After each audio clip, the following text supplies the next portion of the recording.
Oh, look at you, Jerry. Look at that form. You really unlocked the suburban dad skin today, didn't you? New Balance sneakers stained green? Check. Cargo shorts filled with receipts you'll never read? Check. Listen to that sound. That is the soundtrack of your weekend dying. You are out there sweating like a sinner in church, pushing a gas-guzzling machine back and forth across a patch of green dirt. And for what? To impress a neighbor named Dave who hasn't waved at you since 2019? You think you're grinding for XP in the game of life. You think maintaining this green carpet makes you a responsible adult. Wrong. You are just glitching out. You see, Jerry, that lawn isn't nature. Nature is chaotic. Nature is messy. Nature doesn't need a sprinkler system and a monthly subscription to ChemLawn to survive.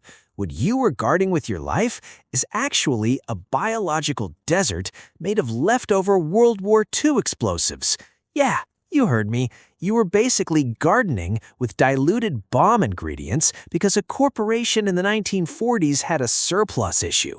So, pause the game, turn off the mower, and grab a Gatorade.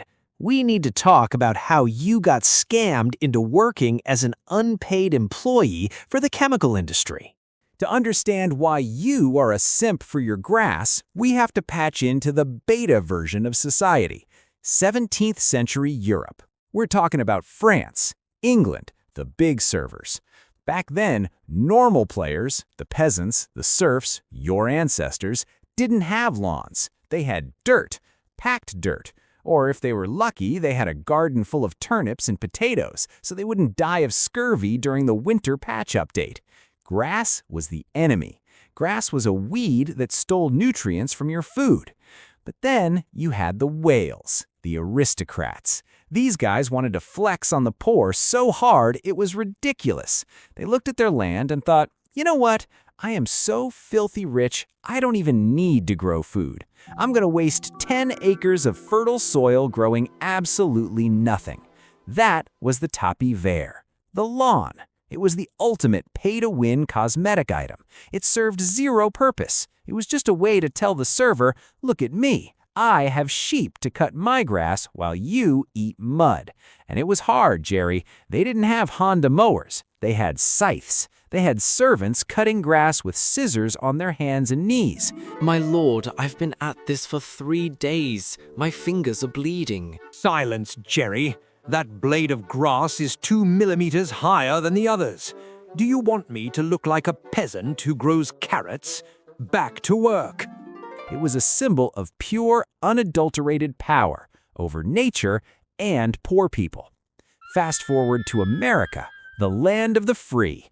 We decided that every single suburban dad needed to cosplay as a French duke. But we had a problem. We didn't have the sheep, and we didn't have the servants. But we did have something else. We had the military-industrial complex. Rewind to 1945. World War II just ended. Now, I need you to use your brain for a second, Jerry. I know the fumes from the mower made you dizzy, but stick with me. During the war, the U.S. government was spamming the craft button on 2 specific things. Nitrogen, specifically ammonium nitrate. Why? Because of a little thing called the Haber-Bosch process. It turns air into ammonia, which creates TNT. Big booms. We were churning this stuff out by the ton to blow up bunkers in Europe. Chemical weapons. We developed sophisticated defoliants meant to melt the jungles in the Pacific so the enemy couldn't hide. We made nerve agents meant to stop hearts. Real villain stuff. But then, the worst possible thing happened for the shareholders. Peace. The war ended. The Nazis quit. The Japanese surrendered. Peace? What do you mean, peace? I have 10,000 tons of high-grade explosives. I can't eat TNT, Jerry. Sir, what if we just told people it makes their flowers pretty? Jerry, you're a genius. Get me a marketing team and a lot of green paint. Suddenly, companies like DuPont, Monsanto, and Scotts had a server crash. They had warehouses overflowing with ammonium nitrate explosives. They had pipelines full of poison gas, but no enemies left to drop them on. So the devs sat in a room filled with cigar smoke and decided to hack the code. They asked, if we can't use these chemicals to kill people, can we use them to kill plants? This is the greatest marketing scam in human history. They didn't change the product, Jerry. They just changed the user interface. They took that surplus ammonium nitrate, literally the stuff used for bombs, bagged it up in a nice, colorful sack, and called it super fertilizer. Make your grass explode with growth, pun intended. Then they took the chemical defoliants, the stuff meant to destroy ecosystems, nerfed the toxicity just enough so it wouldn't kill you immediately, and branded it as weed killer, 2,4-D. Look at the bottle in your garage, Jerry, 2,4-D. That is a direct component of Agent Orange. You know, the stuff that caused horrific birth defects in Vietnam? Yeah, they bottled that up and sold it to your grandpa to kill dandelions. They convinced an entire generation that their backyard wasn't a garden, but a war zone. And the enemy wasn't the Axis powers anymore. The enemy was nature. But you can't just sell bomb ingredients to people living in apartments. You need land. Enter Abraham Levitt, the father of the suburb. When the soldiers came home, Levitt built massive neighborhoods like Levitttown, cheap houses for everyone. But Levitt was a control freak. He had a vision. He wrote in his newsletter, which was basically the terms of service, that a perfect green lawn was a moral obligation. It was his son, William Levitt, who took the propaganda to the next level. He famously said, "No man who has a nice house and a green lawn can be a communist." Think about that logic, Jerry. If your grass was brown, you were red. If you had weeds, you were un-American. If you didn't mow on Saturday, you were failing your community. They gamified social pressure. They turned gardening into a loyalty test for the United States. And to pass the test, you needed the right skin. You needed the right grass. To make this scam work forever, they needed a plant that sucked. If they let you grow native grass, stuff that actually belongs in America, it would grow tall, strong, and wouldn't need any help. That's free to play. That generates zero revenue. So they pushed Kentucky bluegrass. First off, false advertising. It's not from Kentucky. It's from Europe and Northern Asia. Second, this plant is a total noob. It evolved in cool, wet, mild climates.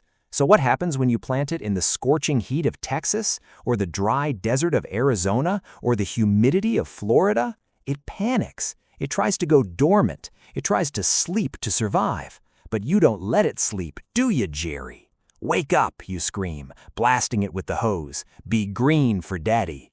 It is a botanical diva. Ugh, is that tap water? I only drink filtered Evian at exactly 62 degrees. And if I see one more cloud, I'm turning yellow and dying.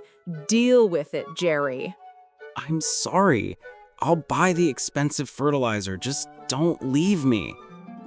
It has shallow roots, 2 inches deep, while native grass has roots 10 feet deep. Because it's shallow, it gets thirsty instantly. Because it's foreign, it gets eaten by American bugs. It is the perfect freemium model. The grass is cheap, keeping it alive is expensive.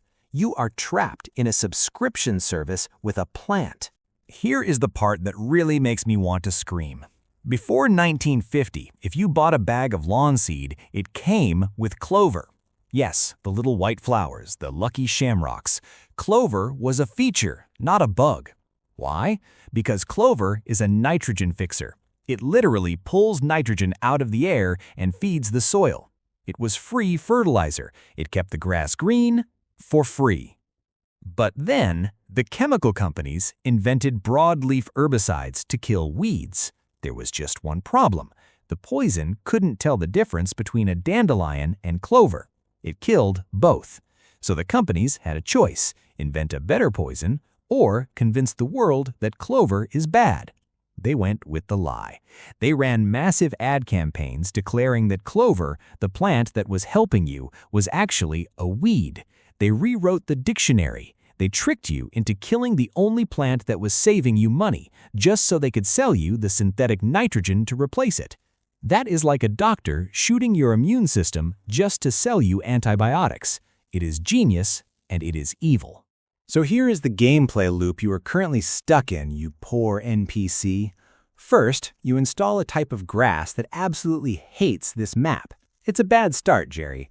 Then come the microtransactions. You're forced to dump 9 billion gallons of water on it every day. We are literally draining aquifers dry just so your lawn can look like a golf course. And since you killed the clover, you have to buy the DLC, pumping the soil with synthetic nitrogen. Yeah, the bomb stuff. This gives your grass an unnatural buff. It starts growing at light speed. It's like giving a toddler a triple espresso, Jerry. He's not healthy, he's just vibrating.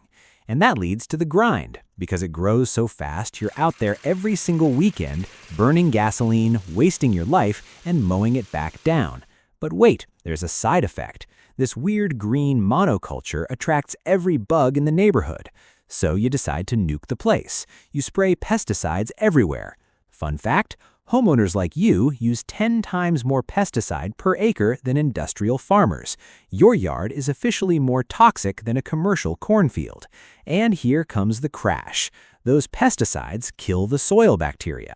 The ground turns into dead dirt. The grass gets sick because it has no immune system left.